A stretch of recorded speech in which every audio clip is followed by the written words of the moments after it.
ఓం శ్రీ గణేశాయ నమః. శ్రీమాత్రే నమః. శివాయ గురవే నమః. శ్రీకృష్ణ పరబ్రహ్మణే నమః. శ్రీరామాయ నమః. ప్రియ భగవద్బంధువులారా, ఈరోజు మనం భవభూతి అనేటువంటి ఒక సంస్కృత కవి గురించి చెప్పుకుందాం. ఈ మహాత్ముడు కాళిదాసు ఉన్నటువంటి రోజుల్లో ఉన్నటువంటి వాడు. మహాకవి కాళిదాసు. ఈ మహాత్ముడు ఉత్తర రామచరిత్రం అనేటువంటి ఒక నాటకాన్ని వ్రాశాడు. నాటక రూపంలో రాశాడు. శ్రీమద్ రామాయణంలో 7 కాండలు. 7 కాండల్లో చివరి కాండకి ఉత్తరకాండము అని పేరు. మనకి తెలుగులో కంకంటి పాపరాజు గారు పద్యకావ్యంగా రాశారు. అది కమనీయంగా ఉంటుంది. అటువంటి దాన్ని ఈయన సంస్కృతంలో ఒక నాటక రూపంలో వ్రాశాడు. ఆ నాటకం రాసిన తర్వాత దాన్ని ఆ కాలంలో అత్యంత ప్రసిద్ధుడైనటువంటి కాళిదాస మహాకవికి చూపించి ఆయనకు వినిపించి ఆయన అభిప్రాయం తెలుసుకోవాలని బాగా తహతహలాడాడు. ఆ రోజుల్లో బాణభట్టు కూడా అలాగే అనుకున్నాడు. గాథాసప్తశతి అని బాణుడు ఆ రోజుల్లో రాశాడు. తీరా నాటకం చదివిన తర్వాత ఒకవేళ మహాకవికి కనుక నచ్చకపోతే ఏమంటాడో అనేటువంటి ఒక శంక కూడా ఈ భవభూతి మనసులో ఉన్నది. అందువల్ల తాను స్వయంగా కాళిదాసు దగ్గరికి వెళ్ళి నాటకాన్ని చూపించటానికి అనుమానపడి తన కుమారుడికి ఆ పత్ర గ్రంథం ఇచ్చి కాళిదాసు ఇంటికి పంపించాడు. ఈ పిల్లవాడు వెళ్ళేసరికి కాళిదాసు ఇంట్లో కూర్చొని చదరంగం ఆడుకుంటున్నాడు. ఒక్కడే, 2 వైపులా ఆయన ఆడుతున్నాడు. ఈ భవభూతి కుమారుడు లోపలికి వెళ్ళి కాళిదాసుకి నమస్కరించి, అయ్యా, నేను భవభూతి గారి కొడుకుని, మీరు గనక కొంచెం సమయం ఇస్తే మా నాన్నగారు రాసినటువంటి నాటకాన్ని మీకు వినిపిస్తాను. అది విని మీ అభిప్రాయం తెలుసుకుందామని నేను వచ్చాను.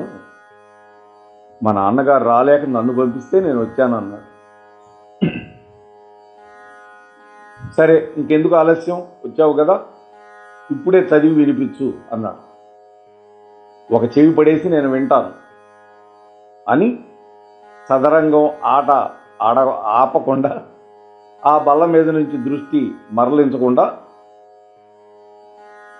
భవభూతి కుమారుడి యొక్క ఆ వినిపించేది వింటానన్నాడు. భవభూతి కొడుకుకి మనస్సు చివుక్కుమంది. అరే, మా నాన్నగారు రాసినటువంటి మహాకావ్యం, నాటకం శ్రద్ధ పెట్టి వినడానికి కూడా ఇష్టం లేనటువంటి ఇటువంటి అహంభావం కలిగిన వాడికి నా నాటకం వినిపించటం అనేది చెవిటివాడి ముందు శంఖం ఊదినట్టుగా ఉంటుంది కదా అనిపించింది. కానీ ఏం చేస్తాడు, వచ్చాడు. కాళిదాసు ఏమన్నా ఒక పక్కన వినిపించు, ఇటువైపు ఆడుతూ నేను వింటానన్నాడు. ఇంకొకటి, తన తండ్రి గారికి ఈ కాళిదాసు గురుతుల్యుడు కూడా. గురుతుల్యుడు అంటే కంటే అంతకంటే ఎక్కువే, గురువు కంటే కూడా. అందువల్ల ఈ మహానుభావుడి యొక్క అభిప్రాయం తెలుసుకుంటే తప్ప తన తండ్రికి మనశ్శాంతి ఉండదు. ఇక చేసేదేం లేక నాటకం అంతా చదివి వినిపించాడు. చదివాడు కానీ కాళిదాసు ఒక్క ముక్క కూడా విన్నాడు అని ఈ పిల్లవాడికి నమ్మకం కలగల. ఎందుకని? వినిపించేటప్పుడు తన వైపు చూడలా. మనం ఎవరైనా చెబుతున్నా వినిపిస్తున్నా వాళ్ళ ముఖం వైపు చూస్తాంగా, మన హావభావాలు చూపిస్తాంగా. అలా ఏం జరగల. ఆయన మానాన ఆయన సదరంగా వాడుకుంటూనే ఉన్నాడు. ఇటు పక్కకు కూడా తిరిగి చూడాల, ఈ పిల్లవాడి ముఖం వైపు చూడల. అంతా చదివిన తర్వాత మాత్రం నోటి నిండా తాంబూలం నవ్వులుతూ అస్పష్టంగా 0 ఎక్కువైంది అని మాత్రం అన్నాడు. ఏమన్నాడు? 0 ఎక్కువైంది అన్నాడు. భవభూతి కుమారుడికి ఏమనిపించింది? ఓహో, ఈ వ్యసనపరుడైనటువంటి అహంభావికి బహుశా తాంబూలంలో 0 ఎక్కువైందేమో. ఆ తాంబూలం మీద ఉన్న ఆసక్తి కూడా ఈయనకి ఇతరులు రాసినటువంటి కావ్యాల మీద లేదు అనుకున్నాడు. ఆయన 0 అని ఈయన అనుకున్నాడు, ఆయన 0 ఎక్కువైంది అన్నాడు. చూడండి, ఆ నిర్లక్ష్యం, ఆ అనాసక్తి బాగా బాధించాయి ఈ పిల్లవాడిని. ఒక నమస్కారం పెట్టి ఇంటికి వెళ్ళాడు. తండ్రితో జరిగిందంతా చెప్పాడు. ఇదంతా విన్న తర్వాత ఆయన తండ్రి కూడా చిన్నబుచ్చుకున్నాడు. ఈ విధంగా తండ్రి కొడుకులు ఇద్దరు దిగులుగా కూర్చొని ఉన్నారు. కొంచెంసేపు అయిన తర్వాత కాళిదాసే వెతుక్కుంటూ భవభూతి ఇంటికి వచ్చాడు. వస్తూనే భవభూతిని కౌగిలించుకొని, ఇంత గొప్పగా వ్రాసావయ్యా నాటకం అని మెచ్చుకున్నాడు. భవభూతి ఆయనను కూర్చోబెట్టాడు, అతిథి మర్యాదలన్నీ చేశాడు. మాటల మధ్యలో భవభూతి కాళిదాసు అంటున్నాడు, ఓ మహాకవి, నా కుమారుడు మీకు ఈ నాటకాన్ని చదివి వినిపించినప్పుడు మీరు మరేదో పనిలో లగ్నమై ఉన్నారు, అంత శ్రద్ధగా వినలేకపోయారని కూడా చెప్పాడు నాకు. కానీ అంతా విన్న తర్వాత కూడా మీరు నాటకం విషయాన్ని ప్రస్తావించకుండా మీరు నమిలే తాంబూలంలో 0 ఎక్కువ అవటం గురించి మాత్రం ఏదో అన్నారని చెప్పాడు నా కొడుకు. కానీ మీరేమో ఇప్పుడు మా ఇంటికే వచ్చి నా నాటకాన్ని ఇంతగా ప్రశంసిస్తున్నారు. ఇదేదో సాటి కవిని అనేటువంటి ఒక మర్యాదతోటి మీరు ఈ విధంగా అంటున్నారేమో అని నాకు అనిపిస్తోంది. ఓ మహాకవి, మీరు ఏమి అనుకోకపోతే మరొక్కసారి నేను వ్రాసినటువంటి నాటకం అంతా నేనే స్వయంగా మీకు చదివి వినిపిస్తా. ఈసారైనా శ్రద్ధగా విని మీ సూచనలు, అభిప్రాయాలు నిర్మోహమాటంగా చెప్తే నేను సంతోషపడతా. ఏదైనా దోషాలుంటే సవరించుకుంటాను అన్న. కాళిదాసు నవ్వాడు. ఓ కవిరాజా, నాకు కావ్య రచనలో, కావ్య పఠనంలో, కావ్యాన్ని శ్రవణం చేయడంలో ఉన్న ఆసక్తి మరే విషయం మీద కూడా ఉండదు. మీ పిల్లవాడు చదువుతున్నప్పుడు నేను మీ కావ్యాన్ని శ్రద్ధగా, క్షుణ్ణంగా, అక్షరం కూడా పొల్లుపోకుండా విన్నా, పూర్తిగా ఏకాగ్రతతో విన్నా. ఇప్పుడు మీరు కావాలంటే చెప్పండి, మీరు వ్రాసినటువంటి నాటకాన్ని ఆమూలాగ్రం ఇప్పటికిప్పుడు ఒప్పజెబుతా అన్నాడు. ఆశ్చర్యపోయినాడు భవభూతి. ఆయనతో పాటు ఆయన కొడుకు కూడా అసలు అర్థం కాల విషయం ఏమిటి. నేను చదివి చెబుతూ ఉంటే ఆయన పాటికి ఆయన ఆడుకుంటున్నాడు. మరి ఇప్పుడేమన్నా మొత్తం అక్షరం పొల్లుపోకుండా చెబుతాను అంటున్నాడు. ఇంతగా అనిపించింది ఇద్దరికీ కూడా. నాటకం మీరు రాసింది నాకెంతో నచ్చింది కాబట్టే నేనే స్వయంగా వచ్చి మిమ్మల్ని అభినందించటం నా ధర్మం అని భావించి వచ్చాను. ఓ మహాకవి, నేను అన్న మాటలు పై మర్యాదల కోసం మాత్రం కావు అన్నాడు కాళిదాసు. ఇక 0 విషయం అంటావా? మీ అబ్బాయి నేనన్నది సరిగా వినలా. నేనన్నది 0 గురించి కాదు, 0 గురించి. 0 అంటే మనం అనేది పూర్వానుసారం అంటాం కదా.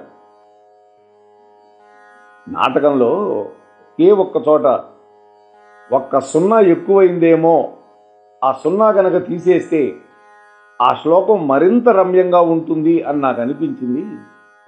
అందుకే 0 ఎక్కువైందేమో అని ఒక చిన్న సూచన చేశానే తప్ప మీ అద్భుతమైనటువంటి నాటకంలో ఏ చిన్న మార్పు అవసరం లేదు. అద్భుతంగా ఉంది అన్నాడు. ఆ మాటలు విని భవభూతి ఉప్పొంగిపోయాడు. ఉత్సాహంగా అడిగాడు, మహానుభావ, సున్నా ఎక్కువైంది ఏ శ్లోకంలో? నాటకంలో శ్లోకాలన్నీ గబగబా మళ్ళీ మీకు వినిపిస్తాను, దయచేసి ఏ శ్లోకంలో సున్నా ఎక్కువైందో చెప్పండి అన్నాడు. ఆ అవసరం లేదయ్యా మహాకవి, ఓ భవభూతి, నీ కావ్యంలో ఏ శ్లోకమైనా నేను మర్చిపోతే కదా నువ్వు మళ్ళీ నాకు గుర్తు చేయాల్సింది.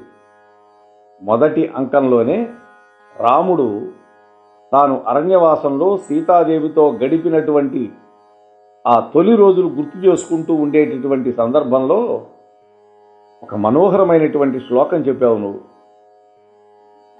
కిమపి కిమపి మందం మందమాసక్తి యోగాత్ అవిరళిత కపోలం జల్పతోరక్రమేణ అతి అశిథిల పరిరంభ వాప్యుర్తైకైకదోష్ణో అవిదిత గతయామా రాత్రిరేవం వ్యరంసీత్. అది శ్లోకం. ఈ శ్లోకానికి ఏమిటంటే,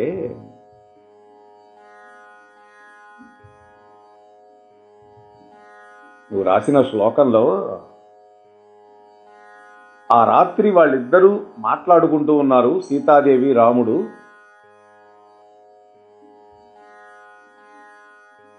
అలా మాట్లాడుకుంటూ ఉంటే తెలియకుండా దొర్లిపోయినటువంటి జాములు గలటువంటి ఆ రాత్రి ఇలా గడిచిపోయింది అని రాశావు.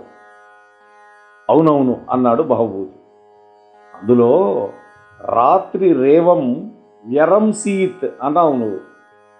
రాత్రి ఇలా గడిచిపోయింది అన్నావు, దానికి బదులు రాత్రి రేవ వ్యరంసీత్ అంటే ఇంకా బాగుండేది అన్నాడు. అంటే సున్నా ఎప్పుడు ఎక్కువైందో చూపిస్తున్నాడు. రాత్రి రేవం అన్నాడు కదా, అక్కడ సున్నా తీసేయమన్నాడు.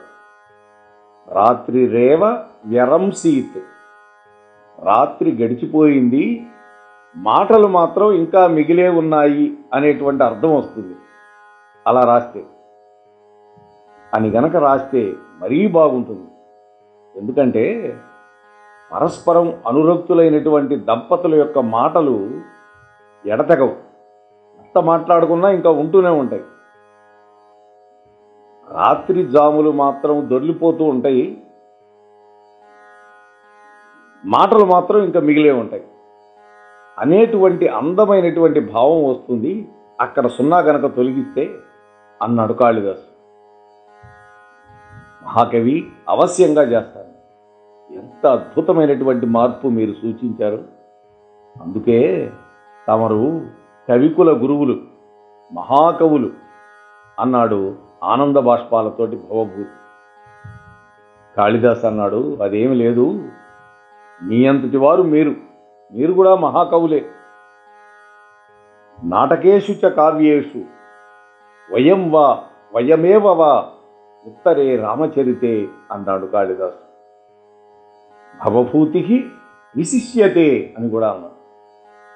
నాటక రచనలో, కావ్య రచనలో మాకు మేమే సాటి, కానీ ఉత్తర రామ చరిత్రలో మాత్రం ఓ భవభూతి, మిమ్మల్ని మించి ఎవరూ లేరు, మమ్మల్నే మించిపోయారు మీరు అని చెప్పక తప్పదు అన్నాడు కాళిదాసు. భవభూతి కవిగానే కాకుండా ఒక గొప్ప దార్శనికుడుగా కూడా ప్రసిద్ధి పొందినవాడు అంటారు పెద్దలు. దార్శనికుడు. కన్యాకుబ్జం రాజైనటువంటి యశోవర్మ ఆస్థానంలో ఈ కవిగా ఉండేవాడు ఈ మహాత్ముడు. ఈయన విదర్భ దేశం వాడని కొంతమంది అంటారు, కొంతమంది గ్వాలియర్ ప్రాంతం వాడని అంటారు, మరికొంతమంది మన ఆంధ్రుడని కూడా వాదిస్తారు. భవభూతి రచనలు మూడు నాటకాలే. ఒకటి ఉత్తర రామచరితం, రెండోది మాలతి మాధవం, మూడోది మహావీర చరితం. వాస్తవానికి భవభూతికి కరుణారసం అంటే చాలా మక్కువ. అందువల్లే మొట్టమొదట నాటకంగా భవభూతి ఉత్తరరామచరిత్రను ఎంచుకున్నాను. అందులో సీతమ్మని అడవికి పంపించే ఘట్టం పరమ కరుణాపూరితంగా ఉంటుంది. మనకి కంకంటి పాపరాజు అద్భుతమైన పద్యాలు రాశారు. అక్కడ రథంలో తీసుకువెళ్ళి అమ్మని గంగా తీరంలో దింపేసి ఏడుస్తున్నాడు లక్ష్మణస్వామి. నాయన ఏమిటి అకారణంగా ఏడుస్తున్నావు? ఇప్పుడే కదా మనం వచ్చాం, అంతలోకి నీకు మీ అన్నయ్య గుర్తొచ్చాడా అన్నది. చూసారా, అన్నయ్య అంటే ఎంత ప్రేమో ఆ లక్ష్మయ్యకి. ఆ మాట వదినమ్మకు తెలుసు, అందుకనే అంది. లేదమ్మా, అందుకు కాదు. ఇంతకు పూని వచింపకపోదునే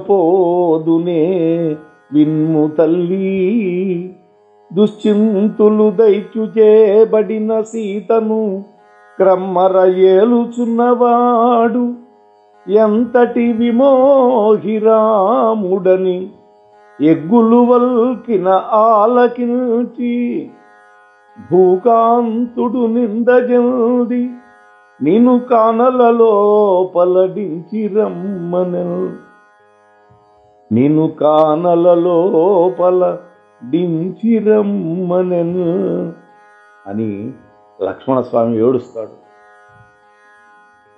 ఇంకా వెళ్ళేటప్పుడు ప్రతిదినమేను తొలుదొల్త పాదములంటి నమస్కరించి మీ అతులితమైన దీవెనల నంది చెరినూతు తదీయ భాగ్యమీ గతి ఎడమాయ్, ఇంకెపుడుగంతు భవత్పద పద్మముల్ నమస్యతములు సేతునమ్మ కడసారి గ్రహింపుము జానకీ సతీ జానకీ సతీ అని అత్యంత దుఃఖరసంతో కంకంటి పాపరాజు గారు రచించినటువంటి 2 పద్యాలని లవకుశ సినిమాలో ఘంటసాల అమృతమైనటువంటి గానంతో గానం చేశాడు మహానుభావుడు. నభూతో నభవిష్యత్, అది ఎవ్వరికీ సాధ్యం కాదు. ఇటువంటి భవభూతి మహానుభావుడు కరుణారస పూర్ణమైనటువంటి ఈ యొక్క ఉత్తర రామచరిత్ర నాటకాన్ని అద్భుతంగా సంస్కృతంలో రచించాడు. ఈరోజు అటువంటి మహాకవి గురించి కొన్ని మాటలు మనం మాట్లాడుకునే అదృష్టం కలిగినందుకు నేను ఎంతో సంతోషపడుతూ ముగిస్తున్నాను. స్వస్తి. ఇంతవరకు మన ఛానల్కి ఎవరైనా సబ్స్క్రైబ్ చేసుకోకపోతే ఇప్పుడే ఈ క్షణమే సబ్స్క్రైబ్ చేసుకుని ఆ పక్క నుండి బెల్ బటన్ మ్రోగించి మమ్మల్ని ప్రోత్సహిస్తారని మనస్ఫూర్తిగా కోరుకుంటూ ధన్యవాదాలు.